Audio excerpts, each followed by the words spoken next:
What follows is a grim subject with sometimes graphic descriptions, but we hope you'll stay to the end. Viewer discretion is advised. Many people casually say that if a nuclear war breaks out, they'd prefer to be right under the bomb, instantly vaporized rather than face a devastated world. It's an understandable sentiment born of fear. After all, the aftermath of a nuclear blast conjures images of extreme suffering. However, counting on an instant, painless death is a dangerous gamble. The harsh truth is that unless you are at ground zero of a nuclear explosion, you are more likely to survive initially, and, perhaps with grave injuries, than to be instantly killed. In other words, the odds of being lucky enough to be painlessly vaporized are slim. Most people in a nuclear attack will find themselves alive in the immediate aftermath, facing serious threats like burns, blast injuries, radiation, and chaos. This article examines the real odds of instant death versus survival in a nuclear detonation, describes the horrific injuries that can befall those who survive the blast itself, and, most importantly, outlines simple steps to protect yourself. The goal is to convince anyone thinking they'd rather just die in a nuclear war that survival is not only possible, but vastly preferable to an agonizing demise, and that preparing to survive is far easier than enduring the alternative. Point. This is the DEFCON Warning System.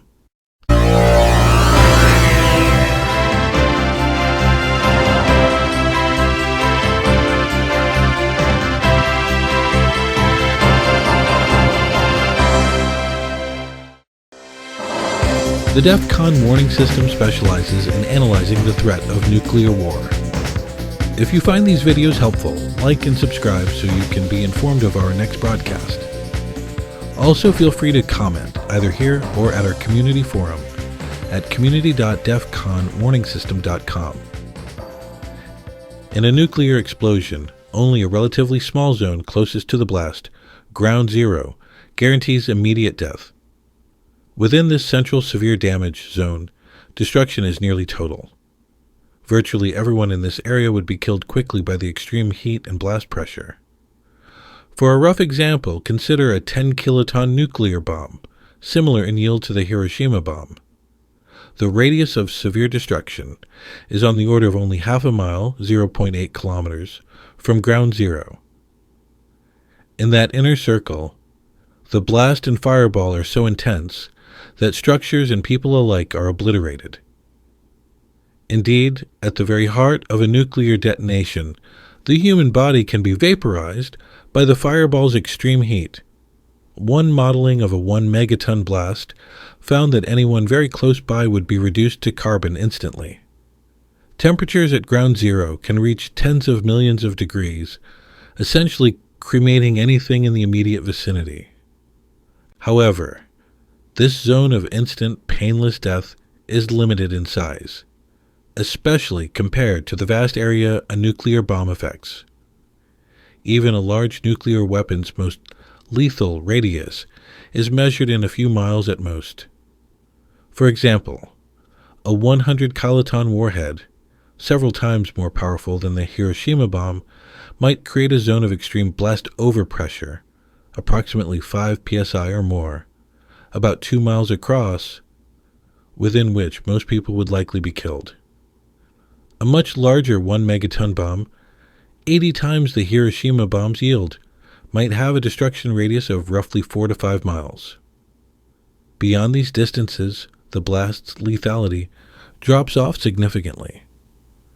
In fact, experts often use the 5 psi overpressure distance as a rough boundary between life and death. Inside that circle, virtually everyone might be killed, while outside, most would survive the immediate blast, though some would still be injured. In other words, unless you happen to be very close to the point of impact, you are statistically more likely to survive the initial explosion than to die on the spot. Historical data tragically confirms that most people do not die instantly in a nuclear blast. In the atomic bombing of Hiroshima, 15 kilotons during World War II, an estimated 25 to 30% of the population died from the effects of the bomb by about 2 to 3 months afterward. Out of roughly 255,000 people present in Hiroshima, about 64,000 to 66,000 were killed and a similar number injured in the bombing.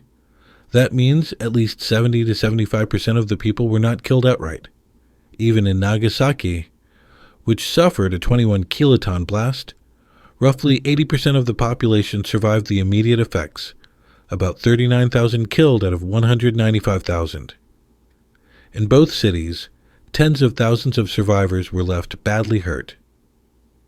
Only those nearest the hypocenter, within a few hundred meters, were killed essentially instantly by the fireball. Many others just slightly farther away suffered severe injuries, but initially lived through the blast. In Hiroshima, for instance, numerous people survived at distances just outside the most intense zone, some even within a kilometer of ground zero, especially if they were in concrete buildings or basements that offered some protection. These survivors were not lucky in the usual sense. They emerged into a nightmare of fires and rubble while gravely wounded. The key point is that the majority of people in a city hit by a nuclear bomb are not immediately vaporized. They survive the blast itself, and if their plan was to die instantly, that plan fails for most. In a larger-scale nuclear war with multiple warheads, it's still not guaranteed you'd be at ground zero. Modern strategic warheads are more powerful than the World War II bombs, but even a 300 kiloton detonation might have a lethal radius of about 5 miles. People on the fringes of that zone and beyond, which in a big city could include suburbs or neighborhoods just a short drive from downtown, would survive the initial flash and shock wave. One analysis noted that a 300 kiloton strike on Manhattan would cause perhaps 1 million prompt deaths, mostly in a 5-mile radius. But many millions more people in the greater city and region would still be alive right after the blast. Even in an all-out nuclear exchange, it's projected that roughly half of the U.S. population would survive the immediate impacts. That grim scenario would still mean tens of millions killed instantly, but tens of millions more left alive to face what comes next. The bottom line, betting on being instantly killed is a long shot. Unless you know you are at the exact point of impact, which no one will, you are more likely to be among the survivors of the blast. And surviving the blast means you must then face the extremely challenging aftermath, which is precisely why planning to just die is not a safe plan at all. If you do survive the initial detonation, as most people will, the situation becomes exceedingly dire. Those who hoped for a quick end could instead find themselves living through one of the most painful and harrowing experiences imaginable. It's important to understand what that looks like. Nuclear explosions inflict a combination of traumatic injuries unlike any other single event: extreme burns, blast trauma, and radiation. Surviving the blast is only step one. What follows can be agonizing. Severe burns. A nuclear blast delivers an intense thermal flash, essentially a wave of searing heat and light from the fireball. This flash can cause horrific burns far beyond the immediate blast radius. For a large thermonuclear explosion, third-degree burns, which char skin and destroy nerves, could be inflicted on exposed skin up to 5 to 8 kilometers, 3 to 5 miles, away. Even at much farther distances, the heat can ignite fires and cause lesser burns. For instance, first-degree burns have been recorded over 11 kilometers away in some scenarios. In Hiroshima, the majority of survivors were burned. About 2/3 of the injured showed signs of flash burns on their bodies. Many people's clothes burst into flame, or their skin was scorched by the thermal pulse. Those closest to ground zero, who weren't killed outright, often suffered full-thickness, Third-degree burns over large portions of their body. Skin can be completely blackened or hanging off in strips. Survivors of Hiroshima and Nagasaki described people with skin peeling off and severe burns that left them unrecognizable. Such burns, if not fatal, are highly prone to infection. Second-degree burns, which blister and expose sensitive nerve endings, are extremely painful and can cover a large area of the body for those a bit farther out. It's worth noting that burn injuries from a nuclear blast vastly outnumber what any medical system can handle. One study projected that a single nuclear explosion might produce around 10,000 cases of severe burns, requiring specialized treatment, burn units, skin grafts, etc. In an all-out war, millions would suffer burns, a number utterly beyond the capacity of the world's medical facilities. In Hiroshima, 70% of bombing victims had combined injuries, burns plus other trauma, and the city's medical infrastructure was destroyed. Over 90% of doctors and nurses in Hiroshima were killed or injured, and almost all hospitals were obliterated. This meant most burn victims received no pain relief or proper care and died in agony in the ruins. So if one survives the blast but is badly burned, help will likely not be on the way. The suffering will be unmitigated and potentially fatal over days or weeks. Blast trauma and injuries. The blast wave from a nuclear explosion is powerful enough to flatten buildings, shatter windows, and turn ordinary objects into high-speed shrapnel. People at moderate distances may be thrown to the ground or against walls by hurricane-force winds over 150 to 200 miles per hour near the blast. Outside the immediate ground zero zone, many survivors will be in collapsing buildings or struck by debris. This results in crushing injuries, lacerations, broken bones, and head trauma. For instance, flying glass from shattered windows can cause deep cuts or blindness. Rubble can trap or maim people. In Hiroshima and Nagasaki, countless survivors were peppered with glass shards or buried under debris from collapsing houses. These wounds, combined with burns, formed ghastly combinations. E.g., a person might have severe burns and bleeding shrapnel wounds simultaneously.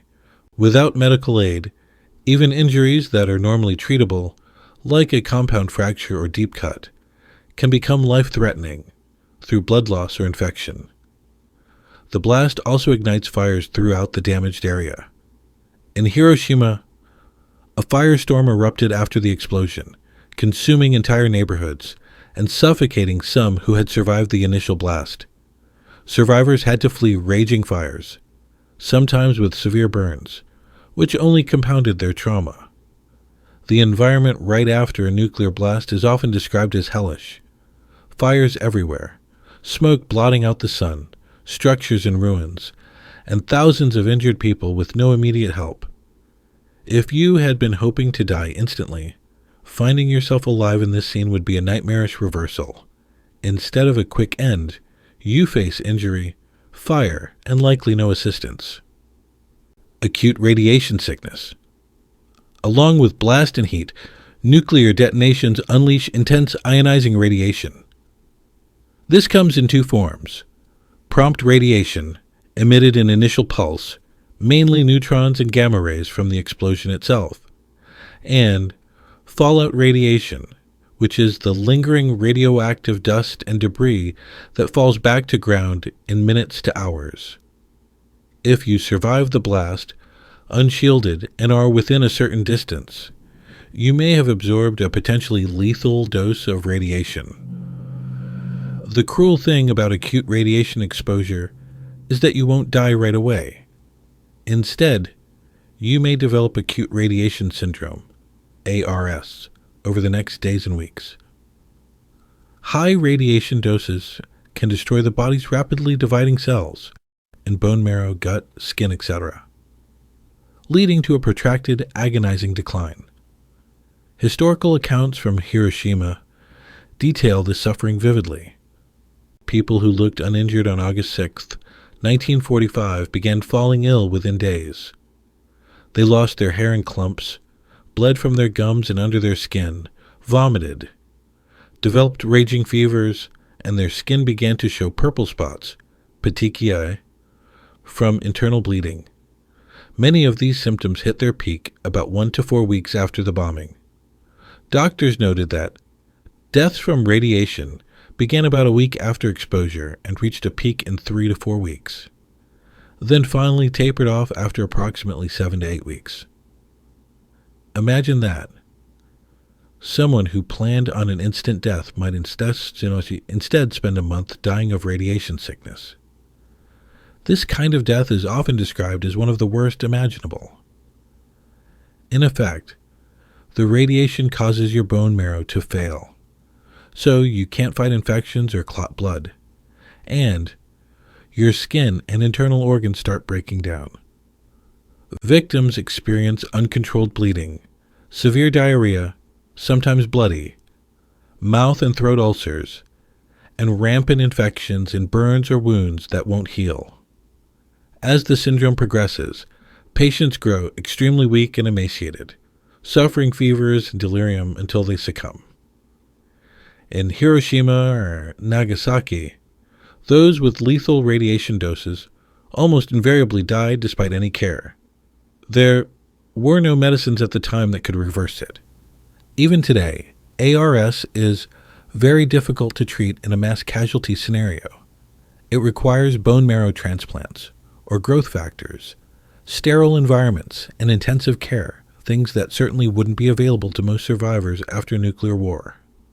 So, if your instant death plan failed and you were dosed with high radiation, you'd be looking at an extended torture of sickness before death. Not everyone who survives a blast will get ARS. It depends on how close you were and whether you were sheltered from radiation. But those who do are in for a horrific experience. Even people with moderate radiation exposure who don't die immediately may suffer long-term health effects like cancers, leukemia, thyroid cancer, etc., years down the line. Radiation is an invisible killer that makes the aftermath of nuclear war uniquely awful. Lack of medical help. One factor that greatly worsens all the above injuries is that a nuclear attack typically destroys the emergency services and hospitals needed to treat survivors. In Hiroshima, for example, 42 out of 45 hospitals were rendered non-functional by the bomb, and 90% of medical staff were killed or injured themselves. Essentially, the people who would have treated the wounded were among the wounded or dead. This scenario would likely repeat in any modern city targeted by a nuclear weapon.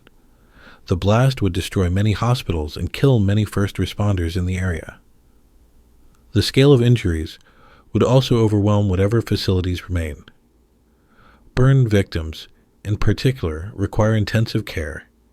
Yet, as one report noted, all the dedicated burn beds in the entire world would be insufficient for the survivors of even a single nuclear bomb on a city.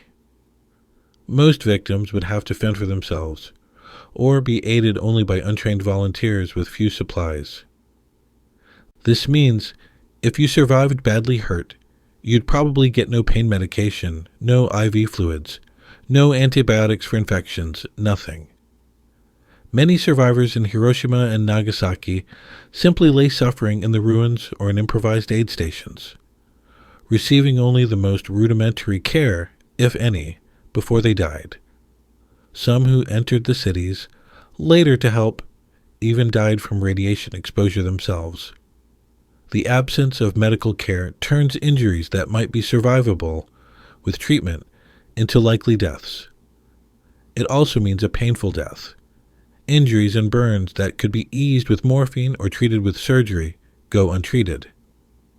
The result is that survivors of the blast often died later in excruciating pain. To anyone thinking they'd rather be instantly killed, reflect that the alternative could be burning alive, bleeding to death under rubble, or succumbing to illness over weeks, without any help to ease your suffering. It's a grim picture.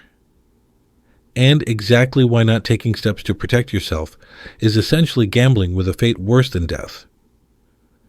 In summary, the notion of a binary outcome, either you're vaporized or you face a living hell, is misleading.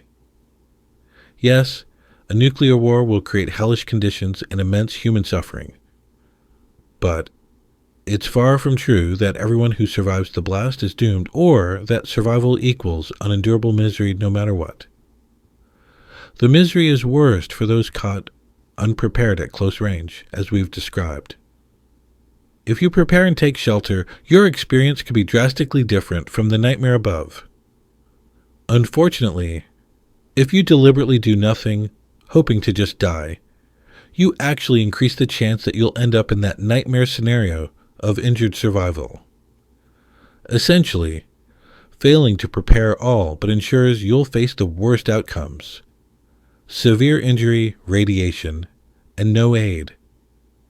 On the other hand, by taking even modest protective actions, you can avoid the most gruesome injuries and greatly improve your odds of a bearable survival.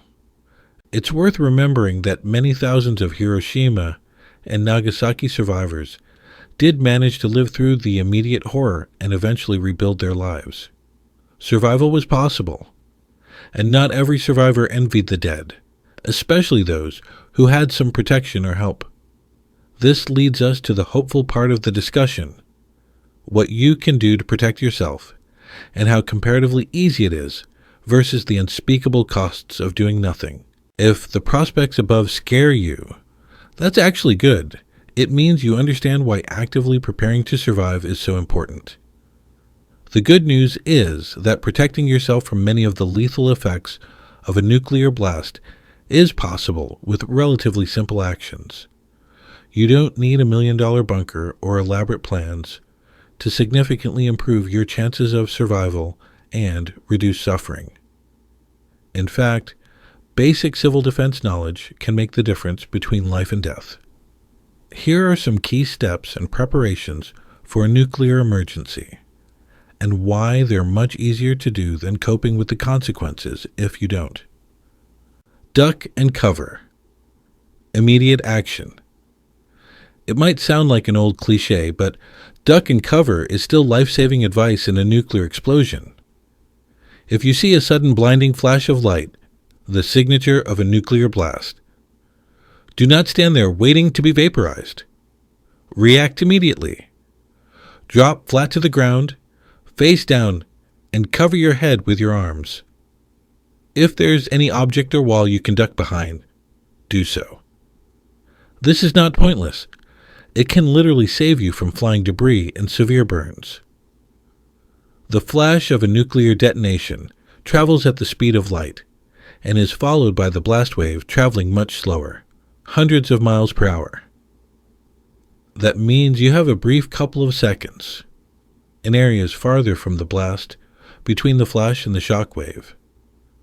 By promptly dropping and covering, you can avoid being tossed about by the blast wind and protect yourself from the worst of the shrapnel.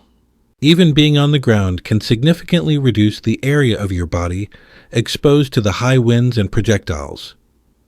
Moreover, do not look at the flash. Looking can cause flash blindness, temporary or permanent retinal burn.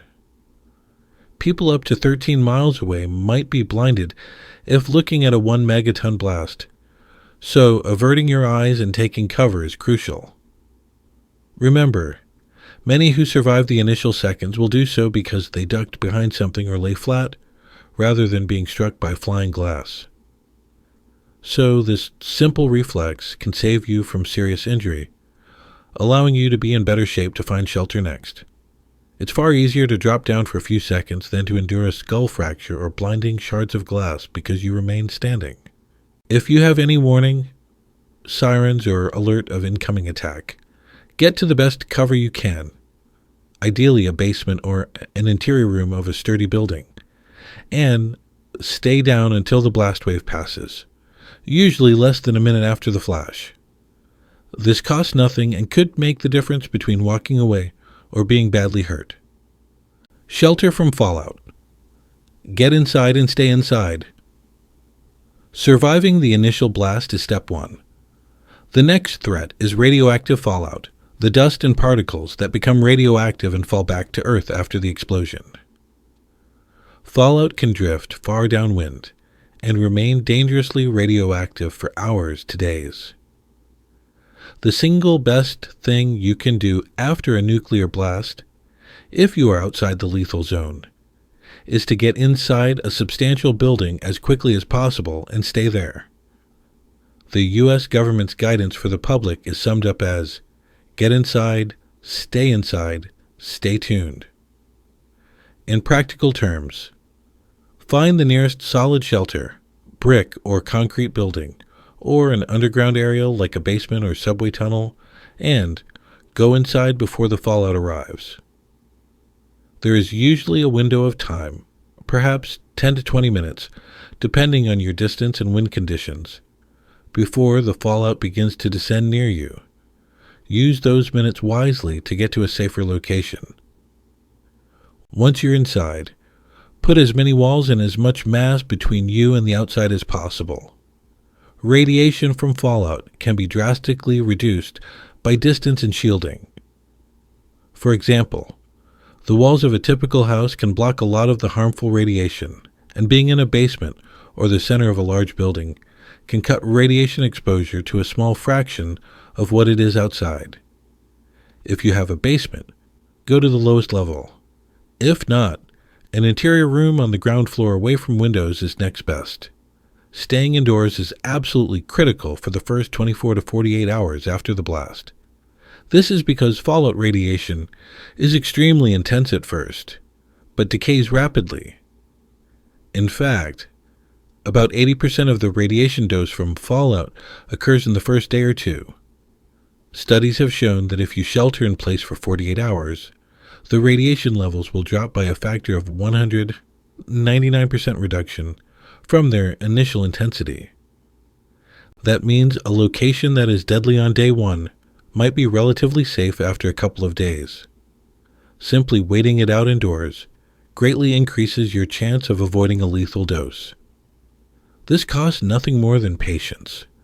While inside, close all windows, turn off ventilation that brings outdoor air, and if possible, stay in a part of the building that isn't directly downwind facing to reduce infiltration of dust. If you were outside when the bomb went off, once you're in shelter, you should remove your outer clothing and bag it away from people, and gently wash off or wipe off your hair and skin to remove radioactive dust.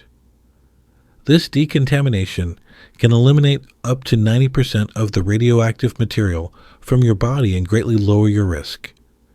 Even just taking off your coat and shoes can drop your contamination significantly.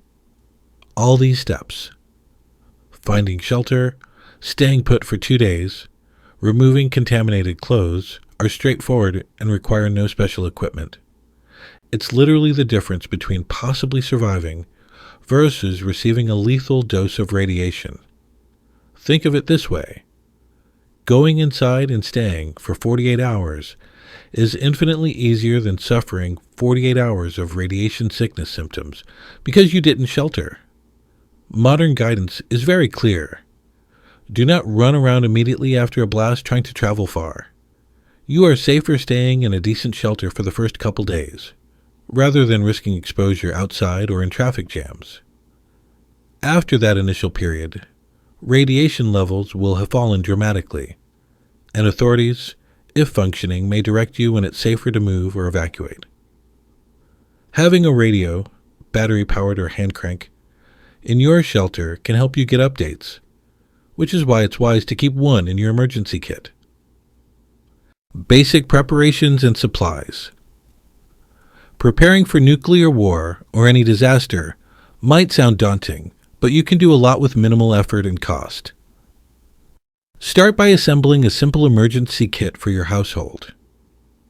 This kit should include things like water, at least 2 weeks' supply for each person, stored in bottles or containers, non-perishable food, canned goods, energy bars, etc., a flashlight, extra batteries, a first aid kit, a battery Doshik hand crank radio to receive emergency broadcasts, and some basic tools. Ready.gov and the CDC recommend these items not just for nuclear events, but any emergency. Having an emergency kit means if you need to hunker down for a couple days, as advised, you can do so with less misery. You'll have water to drink, critical, as water sources might be contaminated by fallout, food to eat, and a way to hear news. Think about it. Being stuck in a shelter without water or light could itself be dangerous or at least extremely uncomfortable. But storing a few jugs of water and some canned food in your basement is easy and cheap. Compare that minor effort to the alternative of being desperately thirsty, drinking possibly contaminated water from wherever you find it, and risking radiation poisoning or illness. Which sounds preferable? The same goes for a first aid kit. It's easy to buy bandages, disinfectant, pain relievers, etc., and have them on hand. If you get a small cut or burn during the chaos, you can treat it and prevent infection, rather than doing nothing and perhaps developing a severe infection. Knowledge is also a preparation. Learn about where the safest spot in your house or building would be, usually the center of the basement or an interior room on a lower floor, as far from windows and roof as possible. You can even do a quick practice with your family. If we see a flash or hear an alert, we all go to this room in the basement. This costs nothing and could save your lives. Some people go further and build dedicated fallout shelters, or harden a corner of their basement with extra shielding, like sandbags or heavy furniture. If you have the means, that's even better. But even without a special shelter, just being behind solid walls and staying put can vastly improve survivability. To put it plainly, any shelter is better than no shelter. The difference in radiation exposure between someone caught outside versus someone indoors can be night and day. For example, one analysis found that going to a strong shelter, even a few minutes away, can offset the radiation you'd get while moving there. Also, don't forget pets in your plan. Have some pet food and be ready to bring them inside with you. Lastly, have a plan for communication. Cell networks might be down, but a radio or even knowing the frequency of emergency broadcasts can keep you informed. These preparations are neither expensive nor difficult, especially compared to, say, prepping to climb Mount Everest or something. They are common sense measures within reach of any average person. If nuclear war never happens, these supplies could be useful for natural disasters, storms, earthquakes, etc. Anyway. And if it does happen, these small preparations could literally mean the difference between life and death, or between a manageable temporary hardship versus unbearable suffering. Psychological preparedness and realistic optimism. Part of preparing is also mental. Dispelling the myth that nuclear war equals unsurvivable doomsday is important, because fatalism can paralyze you into doing nothing. Despite how frightening it is, nuclear war is in fact survivable for a great many people, especially if they make the right moves. The scenarios can be very dire, but not everyone ends up living in a perpetual horror movie. History shows that survivors can and did rebuild. Hiroshima and Nagasaki, obliterated in 1945, were rebuilt within years and life went on. Many survivors, even those who suffered, went on to have families and find meaning in life again. After a nuclear exchange, the world would be harsh, but human resilience shouldn't be underestimated. By planning to survive, you're essentially choosing hope over despair. Instead of, I won't bother, I'll just die, you say, I have a plan, I can get through this. This mindset will help you make smart decisions under pressure. It's a lot easier to cope with the aftermath if you've mentally rehearsed what to do, rather than leaving it to panic. It's also worth noting that survival might not be as miserable as Hollywood depicts if you are adequately sheltered. For example, Someone in a solid basement with supplies might escape any serious injury or radiation exposure. They will be anxious, and the situation outside will be terrible, but they themselves might be okay physically. They'll have options. Maybe evacuation after a couple days. Maybe connecting with emergency services or community aid. In contrast, someone who made no preparations could be out in the open, badly injured and sick. Which person would you rather be? Preparing to survive doesn't guarantee an easy life after nuclear war, far from it. But it does tilt the odds hugely in your favor to avoid the very worst outcomes. It's the difference between being a victim and giving yourself a fighting chance. And, if enough individuals are prepared, the more our communities as a whole can recover. Think of it this way. Choosing to survive is an act of defiance against the destruction, whereas choosing to hope to die is letting the worst happen to you without a fight. Nuclear war is an unthinkable catastrophe, and it's normal that people fear surviving in what they imagine to be a ruined world. However, hoping to be instantly killed is not a plan, it's a dangerous delusion. The odds are simply not in your favor to have a quick, painless exit. Far more likely, you would live through the blast only to face pain and peril in the aftermath. No one should court that outcome through inaction.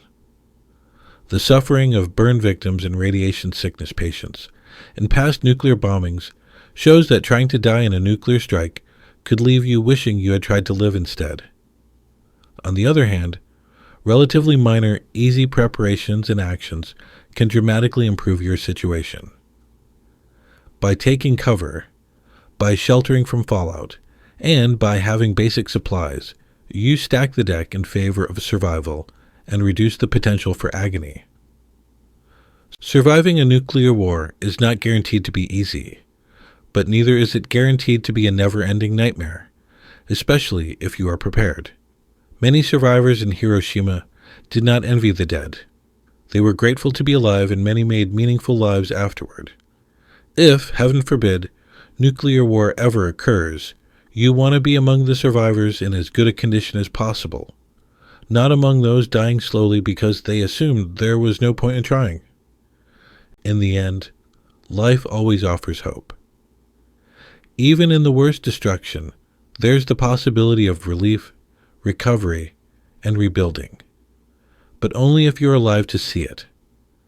Instant oblivion might seem easier in theory, but you have almost no control over whether that happens to you.